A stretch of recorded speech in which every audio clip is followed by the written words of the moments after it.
Yaorana et Maeva sur ITFM, chers auditeurs. En cette belle journée, aujourd'hui, nous allons vous parler, comment dire, on va parler de la prise de conscience de certaines choses, on va parler de construction personnelle et on va parler aussi, par l'intermédiaire du témoignage donc, de notre invité, comment se reconstruire quand on a des épreuves qui parfois dans la vie nous mettent un coup d'arrêt et peut-être que dans ces moments-là on se dit il n'y a pas d'issue. Ben, il y a des issues, il y a plusieurs méthodes, il y a plusieurs solutions. Et pour nous en parler, donc nous accueillons Minagol.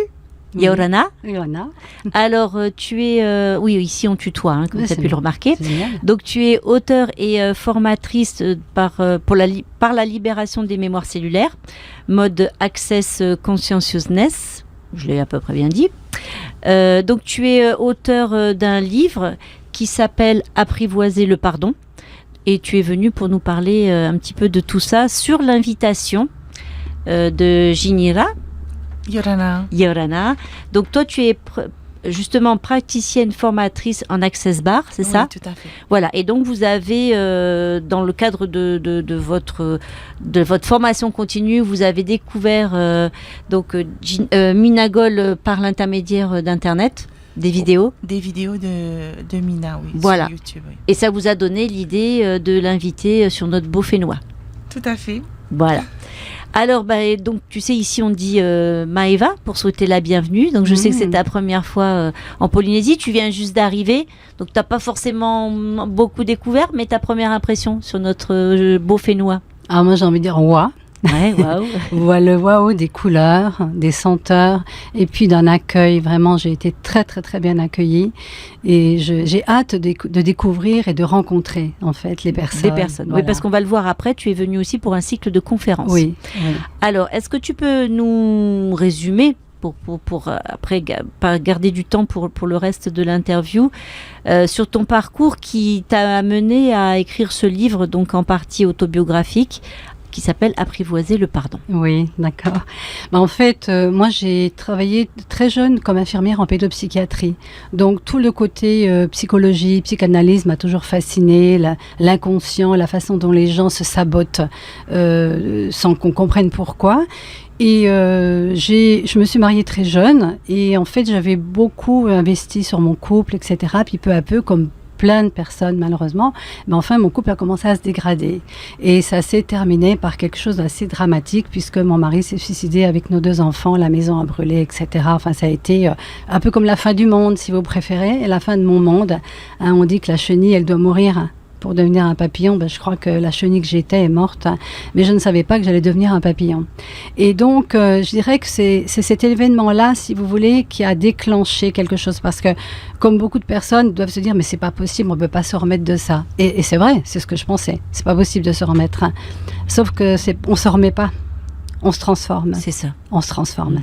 Et j'ai eu une chance incroyable, c'est que chaque jour, j'avais envie d'en finir. Hein, la douleur, elle est trop intense, mais on se dit qu'on va être détruit par la douleur. Et j'ai eu une chance, mais je ne sais pas si c'est une chance. Hein, il y avait un appel en moi très fort mais comment je peux rebondir là-dessus et que mes enfants ne soient pas morts pour rien. Vous voyez, c'est cet ancrage-là.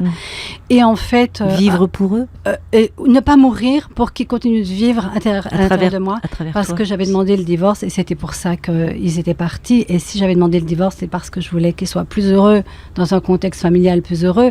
Et vous voyez, ça avait fait l'inverse. Et je me dis, si je meurs moi aussi, c'est comme s'ils mouraient 2 fois.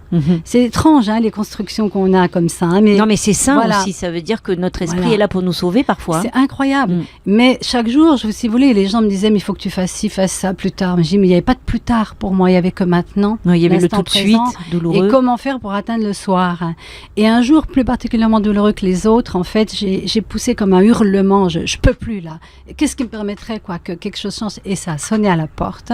Et une amie m'a emmené un livre de quelqu'un que vous connaissez peut-être pas ici, c'est Martin Gray. Si. Enfin, moi je connais, mais... La vente, il y a une histoire aussi une histoire très douloureuse. Incroyable. Il a perdu toute sa famille dans les concentrations. Il s'est évadé à 15 ans sur les wagons. Attendez, il faut le faire quand même. Il a reconstruit une famille aux États-Unis. Il se marie, il a une femme, 4 enfants, il est heureux. Il vient s'installer dans le Tanneron, au sud de la France. Et un incendie. Et il perd tout le monde. Ouais. Et ce livre, c'était pour dire... on a une force en nous, quoi qu'il arrive. Et ça, c'est ce que j'avais besoin d'entendre. Parce que je voulais rien lire, moi. Les trucs intellectuels, vous savez, même la psychologie, ça m'apportait rien du tout, je vais vous dire, dans ma douleur. C'est compliqué, du tout, du tout. Et en fait, je me suis dit, mais si lui, il a pu, moi, je peux, mais je ne sais pas comment. Mais ce jour-là, ce que j'ai fait, c'est que j'ai fait un choix. J'ai dit, OK, je choisis de vivre malgré tout, mais je ne sais pas comment. Et vous allez voir que ce que je transmets, ce qu'on transmet, c'est vraiment ça. Ça commence par une question. On envoie des questions ouvertes à l'univers pour activer ce qu'on appelle des coïncidences heureuses ou des synchronicités. Et puis, tout d'un coup, ça arrive au moment où on s'y attend pas et c'est exactement la réponse à la question. Mais je l'ai fait sans le savoir, vous voyez. Et à partir de là, j'ai accueilli tout ce qui venait parce qu'il m'est arrivé plein de hasards, des rencontres qui m'ont aidé à faire un pas, puis un autre, Oui, etc. on s'aperçoit souvent que lorsqu'on arrive à se projeter, à faire, comme tu le dis, le premier pas, il y a des gens, on rencontre des gens, il y en a qui parlent de karma, on peut y mettre plein de mots sur ces choses-là, mais c'est vrai qu'on se rend compte que l'indicible peut laisser place justement à la parole, aux rencontres, et un pas après l'autre, on avance et on se reconstruit. Et peut-être que des fois, derrière l'épreuve, on découvre un cadeau, un joyau. C'est ça. Mais on ne le sait pas tout de suite. Parce que c'est pas possible. Moi, j'étais trop dans la douleur pour comprendre que ça pouvait m'arriver. Mais vous voyez, le miracle, c'est de faire un pas, puis encore un autre. C'est ça. Puis il rencontre quelqu'un, et puis ça nous amène là. Puis après, une autre rencontre. Alors, bien sûr, dans ce livre, je raconte toutes ces rencontres. Parce que je l'ai fait parce que Martin Gray, c'est son témoignage qui m'a aidée. Et il m'avait dit... Oui, parce que tu t'es dit... Il a vécu la même chose. Voilà, c'est ça. On a besoin des fois de se retrouver dans d'autres exemples. C'est exactement malheureux. Ça. S'il a pu, je peux. Et en fait, à partir de là, bien sûr, tout mon univers s'est transformé parce que les croyances que j'avais, les certitudes que j'avais, elles se sont toutes effondrées. Mon mental, il était par terre. Il savait plus me dire va à gauche ou à droite. Et alors, j'ai découvert autre chose. C'est une forme de guidage intuitif intérieur. Comme j'avais rien à perdre. Je faisais des choses que je n'aurais jamais voulu faire avant. Je trouvais ça stupide avant. Puis là, mais qu'est-ce que j'avais à perdre dans les cas dans lesquels j'étais? Et ce qui fait que j'ai commencé à découvrir un univers intérieur, un univers de conscience, en fait. Parce que l'inconscient m'intéressait, mais le côté conscience et un peu spirituel, c'était pas du tout mon truc. Et il se trouve que là, il y a eu des rencontres, des prises de conscience, des thérapies qui m'ont vraiment amené à découvrir que j'étais autre chose que mon corps, mes pensées, mes émotions. Et que j'étais plus grande que ça. Mais pas toute seule, mais reliée à... Peut-être à un invisible que je ne veux pas nommer, parce que j'aime pas mettre des étiquettes, mais je sentais qu'il y avait une force plus grande que moi et qui m'amenait là, là et là. Et quand j'avais rencontré Martin Gray, je l'ai remercié, je lui ai dit, vous savez, c'est grâce à vous que je suis vivante. Il m'a dit, ne me remerciez pas, mais un jour, si vous êtes guérie, témoignez. Et je lui avais dit, bon... À l'époque, ça paraît loin, la guérison. Et en fait, 7 ans, ça a pris du temps. 7 ans plus tard, je me suis retrouvée en Inde, sur les foyers de crémation à Bénarès. Et là, j'ai eu la prise de conscience que mon deuil s'était terminé parce qu'il n'y avait plus de chagrin. Ces corps que je voyais brûler, j'avais l'impression que c'était juste une carcasse vide, mais que ce qui les animait, peut-être l'essence, elle était là quelque part. Alors, bien sûr, je ne suis pas là pour prouver, j'ai rien à prouver, mais je parle juste de mon expérience. Puis c'est un partage, c'est ça, c'est partager son vécu et dire aux autres... vous n'êtes pas seul à qui arrive ça, et si on peut vous montrer le chemin pour se reconstruire, puis c'est sûr que le mot guérison, le fait d'envisager de guérir, ça peut sembler complètement abstrait et impossible, mais pour autant ça finit par arriver. Alors vous savez, l'autre jour quelqu'un m'a dit, mais comment tu as fait? Je dis, j'ai pas fait. Ça s'est fait. Ça s'est fait, exactement. Vous voyez la différence? Mais ça, c'est aussi le pouvoir, je ne sais pas si tu seras d'accord, mais c'est aussi le pouvoir de l'inconscient. Parce que l'inconscient, c'est quand même notre meilleur allié qui travaille quand même pour nous à chaque instant de notre vie, qu'on soit éveillé ou en sommeil, et qui, quelque part, c'est un peu notre vigie qui nous tient à flot. Est-ce que tu es d'accord avec ça? Il y a une forme d'intuition, moi je l'appelle l'intuition. Et cette intuition, d'où elle vient? Elle est directement connectée à la conscience, en fait. Tout à fait. Parce que c'est ça, c'est combien de choses nous arrivent parce qu'on n'est pas conscient. Et c'est ça que j'ai découvert. Je savais finalement que mon mari était dépressif, finalement, mais je ne voulais pas le voir. Vous voyez, je mettais de l'inconscience là-dessus. De même de l'anticonscience presque. Parce que je le savais, mais je me disais, oh non, c'est pas possible, il est tellement gentil. Il ne fera jamais rien. Qu'on se fait dans la tête. Et tout le monde. Et en fait, ce que ça m'a amené, c'est à découvrir qu'au fond, il y avait plein de choses que je savais. Et qu'il fallait que je me fasse confiance là-dessus. Même par exemple dans mes choix de vie. Les gens qui me conseillaient, il faut que tu achètes un appartement, il faut que tu achètes une maison. Moi, je n'avais même pas un endroit où j'avais envie de me poser. D'ailleurs, maintenant, je suis un peu pareil. Mais vous savez, quand on a vécu ça, c'est comme si on est arrivé à l'essentiel. Hein. Et le monde est notre maison, quelque part. Hein. Quand tu dis guérison, c'est guérir de la culpabilité ? Alors oui, certes, il y a la culpabilité et puis il y a peut-être aussi la dépendance affective forte qu'on peut avoir quand on a des liens très forts avec nos enfants, nos maris, nos femmes, etc. Parce que ça m'a amené à me dire, est-ce qu'on peut aimer sans s'attacher comme ça ? C'est très intéressant pour moi, c'est une grande découverte. Dans le bouddhisme, puisqu'on en est à parler un petit peu spiritualité, etc., dans le bouddhisme, il y a un des enseignements, on va dire, principal, c'est que la douleur que l'on vit naît de l'attente d'un retour soit un retour d'amour que l'on donne, soit un retour d'action que l'on peut faire. Et en fin de compte, toi, tu as dû expérimenter justement ne pas avoir de retour.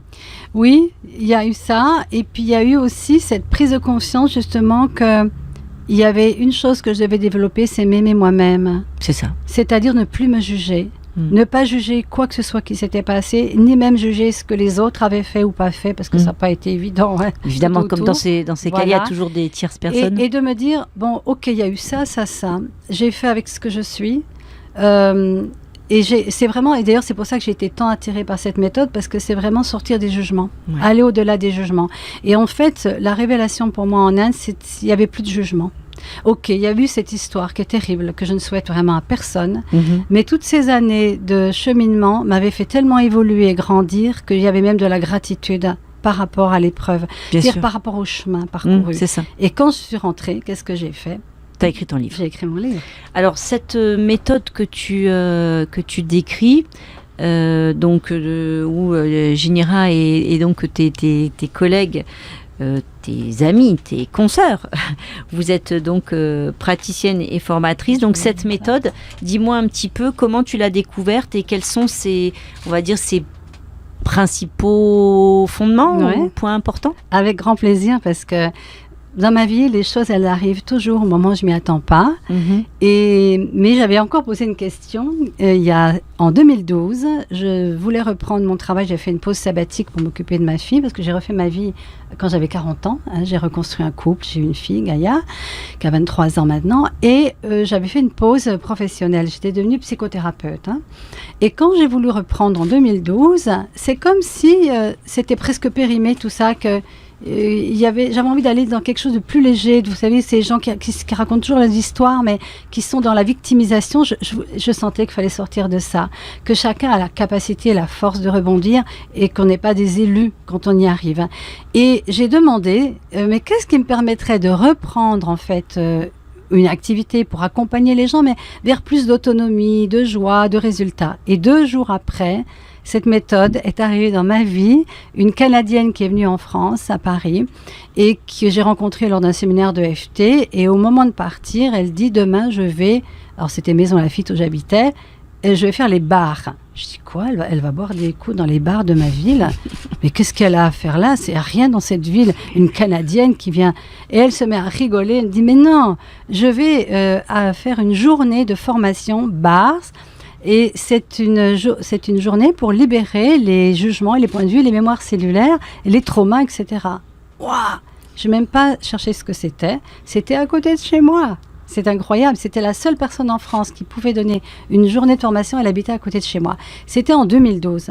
J'y suis allée, mais toujours avec un côté très sceptique, parce que j'ai toujours été comme ça. J'ai pas envie de me faire avoir par toutes ces méthodes. Et je me disais, ouais, d'accord, une journée, bon, on va voir. Et donc, cette méthode, ça consiste en fait à mettre les doigts, à poser les doigts. C'est de la digitoponcture ou c'est quelque chose de plus, juste de contact ? Non, justement, c'est juste à peine. Alors, vous voyez, quand vous avez mal à la tête, vous faites ça. Souvent, on le fait, mais c'est intuitif, on ne l'a pas appris. Mais vous ne faites pas ça, vous ne mettez pas qu'un doigt à gauche. Vous mettez le doigt à gauche sur la tempe, mais aussi à droite. Parce que, sans le savoir, dès qu'on a fait à peine un contact, c'est comme une prise, un plus et un moins, ça crée une barre. C'est pour ça qu'on dit les barres. D'accord. Ça crée une barre électromagnétique, c'est très pragmatique. Il n'y a pas besoin besoin d'accroire à des tas de choses. Mais cette barre électromagnétique, elle va avoir la capacité de dissoudre des cristallisations de mémoire qui se trouvent logées au niveau des points. Alors, excuse-moi de te couper parce que c'est mon rôle aussi de me faire un peu l'avocat du diable. Ouais. C'est que du domaine de la perception ou c'est quelque chose qui est potentiellement scientifiquement un peu prouvé ou c'est de quel... J'aime cette question. Oui, non, mais j'aime parce que j'ai aussi ce côté scientifique. J'ai été mariée avec un médecin. Enfin, je veux dire, voilà, il y a tellement de choses qui se disent. En fait, vous avez il y a une vidéo qu'on trouve sur mon site qui a été faite par un neuroscientifique sur les barres et il était très sceptique en fait, mais il l'a fait parce qu'il accompagnait des méditants, lui, pendant 1 an des bouddhistes et il leur faisait des électroencéphalogrammes et puis de mois en mois, on voyait les différences. Et là, il fait l'expérience des barres sur une personne et pour lui, c'est un coup de théâtre. Le résultat était celui d'un méditant de 1 an qui aurait médité pendant 1 an, un bouddhiste qui aurait médité pendant 1 an. Et ça l'a beaucoup impressionné. Et ça a été un des premiers, on peut le voir, on peut voir les images. Bon, il y a vraiment quelque chose qui se voit, en fait, au niveau scientifique. Et puis, il y a aussi eu des expériences faites avec des dépressifs, avec des gens qui avaient des gros problèmes de santé. Il y a aussi une vidéo qu'on peut trouver sur le net à ce sujet. Et du coup, c'est des gens... ça se réalise comment ces séances? C'est de la... Parce qu'on va parler de la conférence après, qui est basée sur de l'information et où tu proposes une formation. Mais on va dire pour les participants et non pas les patients qui voudraient avoir ce genre de c'est pas une consultation, d'apprentissage. Mais c'est quelque chose qu'on va faire soi-même après ou c'est quelque chose qui est fait par... Comme en fin de compte une consultation? Ça se passe comment? Alors en fait, à la suite de cette journée que j'ai fait, j'étais praticienne. J'avais appris. Donc dans la journée, on reçoit 2 séances. On la reçoit comme si on était... en mon nom, on ne parle pas de patient. Non, je sais, mais j'essaie de trouver un mot. Client, d'accord, voilà, ok. On reçoit 2 séances et on apprend à en donner 2. Et dans les 4 séances, en fait, il y a des mémoires qui se libèrent, même des mémoires en libération, en résonance avec les personnes. Et ce qui est très intéressant, et c'est vrai pour quelqu'un comme moi qui a fait beaucoup d'études, c'était difficile parce que on m'avait appris à interpréter, en fait. Oui. Et là, en fait, l'idée, c'est de lâcher toute interprétation, de lâcher toute réponse intellectuelle, vous avez ça parce que, et de juste... accueillir ce qui est en train de se passer quand on met les doigts. Cette charge électromagnétique, elle va dissoudre des choses sans qu'on s'en rende compte. Et la personne même qui est allongée ne sait pas ce qui s'en va, et même la personne qui donne. Mais c'est comme si on ôtait tout l'encombrement, si vous voulez, de grand-père, de l'arrière-grand-père, de l'arrière-grand-mère, qui nous empêche de révéler vraiment cet espace intérieur de joie que les enfants manifestent spontanément. Oui. Parce que c'est notre nature profonde, la joie. Si on voit les enfants, on comprend ça. Et pourquoi ça s'atténue ensuite? Parce qu'il y a des jugements qui viennent. T'as tort, t'as faux, t'aurais pas dû faire ça, pourquoi tu te mets en colère? Un conditionnement négatif. Voilà. Et tout ça vient peu à peu rétrécir ce soleil que nous sommes. Et en fait, quand on fait ces séances, il n'y a même pas besoin, je vous dis, d'interpréter. Rien qu'après une séance, la personne, elle peut avoir libéré des tonnes de mémoire ancestrale, même de l'inconscient collectif, sans même savoir ce qui s'est passé. Et comment on le sait? On le sait par les retours. D'accord. Et comment ça se passe une séance? Comment ça se déroule une séance alors en général, il y a une discussion ou c'est vraiment... Alors, on essaie de pas trop parler, sauf pour faire monter peut-être des mémoires, mais on donne pas de réponse. C'est ça que je veux dire. Si la personne veut nous dire, voilà, j'ai ça, ok, on accueille. Il y a aussi des processus verbaux, si vous voulez, qu'on fait dans Access. Si vous voulez, il y a 4 outils fondamentaux. Il y a les barres, et c'est vraiment ce qu'on invite tout le monde à faire parce que vous pouvez le faire chez vous. Vous pouvez vous le faire, vous me posez la question. Quand vous avez bien compris les points, elles avaient appris, vous avez le point joie, vous avez le point tristesse, vous avez argent, vous avez la créativité, vous avez la conscience, vous avez le corps, la sexualité, enfin... tout ce qui fait qu'on est sur Terre, en fait. Et quand on commence à faire ça, on libère des espaces sur tous les aspects de notre vie. Quand vous avez appris à mettre les doigts, vous pouvez déjà le faire sur les gens de votre famille, déjà même sans être praticien. Le soir même, vous pouvez le faire sur des clients, mais vous pouvez le faire aussi sur vous. Sauf qu'on invite toujours les gens à trouver quelqu'un à faire, parce qu'une personne qui a fait une journée, elle peut faire des échanges avec une autre personne qui a fait une journée, et c'est gratuit. Les personnes investissent une fois. Moi, ce qui m'intéresse, c'est que les gens deviennent autonomes. D'accord. Voilà. Et en fait, vous pouvez vous le faire, mais ça fera 1000 fois plus efficace si c'est quelqu'un. C'est une tierce personne. Parce que vous vous laissez On peut faire. pas être acteur et. Vous pouvez, mais ça va quand même. Si vous n'avez rien d'autre, il faut le faire. D'accord. Mais si vous avez la possibilité de demander à quelqu'un, c'est bien plus agréable et bien plus efficace. D'accord. Djinira, Oui. tu veux nous parler quelques minutes justement, toi, de ton expérience par rapport à tout ça? Parce que si tu es praticienne, donc c'est que tu as eu la formation, et concrètement, c'est une activité qui a pris quelle mesure ici Toi, tu es basée à Tahiti? Oui, tout à fait, oui. Alors moi, je suis arrivée au bar par l'intermédiaire d'une amie qui a entendu parler de mes problèmes de santé. D'accord. Et ça va faire, on va dire, 2 ans et demi. Et elle m'appelle en me disant, écoute, viens, je voudrais te faire connaître une méthode. À ce moment-là, je ne voulais plus entendre parler de quoi que ce soit au niveau énergie, spirituelle ou autre. Et puis, bon, elle m'appelle quand même 2-3 fois. Et puis, je dis, bon, je vais quand même y aller. Et c'est là que j'ai découvert les bars. Parce qu'on m'a fait... j'ai reçu une séance. Et au terme de cette séance, j'ai senti que j'avais, je sais pas, un changement dans mon corps, mais un changement surtout dans mon esprit, mais dans mes humeurs, parce que j'étais au plus bas après cette maladie et 2 Evassan. Et je sais pas, c'est comme si que le soleil se levait à nouveau. Voilà. C'est beau ça. Voilà. Et du coup, je me suis dit, non, là, il y a quelque chose. Donc tu as fait la formation. Et donc, j'ai commencé à faire la formation. Et alors, c'est une activité qui se développe comment ici? Parce que moi, je t'avouerai que c'est la première fois que j'en entends parler. Je ne savais pas que ça se pratiquait ici. Alors, ça se développe au rythme de la Polynésie. Bien sûr, tranquillement. Voilà, tranquillement. Et, mais de plus en plus de gens, justement, sont en recherche d'une alternative. Voilà, et d'une méthode simple, efficace. D'accord. Et voilà, c'est cette légèreté que j'ai trouvée dans les bars qui ont fait que ça m'a plu. D'accord. Cette légèreté, cette efficacité, ces résultats qu'on voit quand même rapidement, quoi. Combien vous êtes de formatrices sur le Fénois? Alors, précisément, je n'ai pas le chiffre en tête. Ouais. Voilà, une dizaine, une quinzaine, voilà. Voilà. Et je vais être, parce qu'il faut parler de tous les aspects. C'est une activité, bon, forcément aussi commerciale, parce qu'on ne peut pas non plus toujours tout donner de sa vie gratuitement. Mais je veux dire, toi, c'est une véritable activité pour toi, ou c'est quelque chose qui est Non, j'ai un métier à côté. D'accord. Et je le fais sur mes temps libres et tout. D'accord. Voilà. Ok. Voilà. Donc on va arriver à parler donc de cette conférence où forcément on va retrouver, j'imagine, Mina, tous les aspects dont tu nous as parlé. Donc c'est Ménagol et Gaïa Compagnon. Donc Gaïa, c'est le nom de ta fille, j'ai bien compris. Ouais, j'ai bien écouté. Ouais. Alors sur Tahiti, donc la conférence, c'est le 23 novembre à 18h à l'hôtel Manava à Punaoya.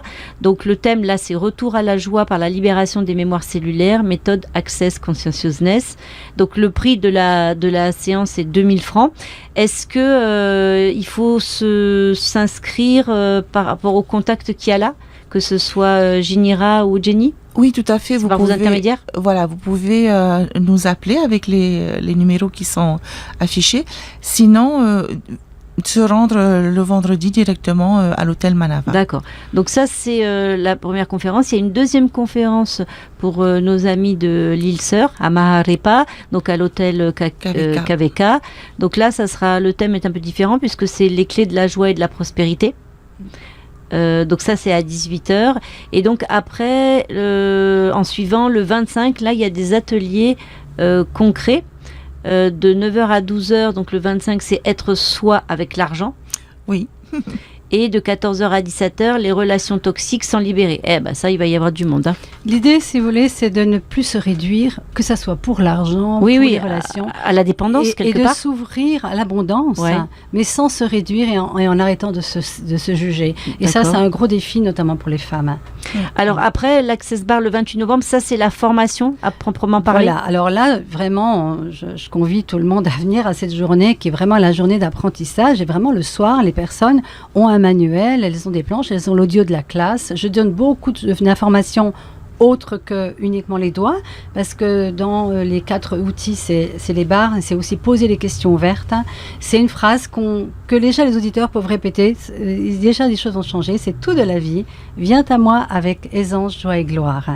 Eh bien, cette phase, vibratoirement, je ne voulais pas la dire au début. Je disais, mais c'est vraiment... Ça fait un endoctrinement. Ça fait un peu cul à praline quand même. Oui, mais après, on sait très bien qu'on se programme. Hein, mais voilà, et ce que j'ai compris aussi, que j'ai pas le temps de dire, mais je dirais, mais c'est que nous sommes des êtres vibratoires.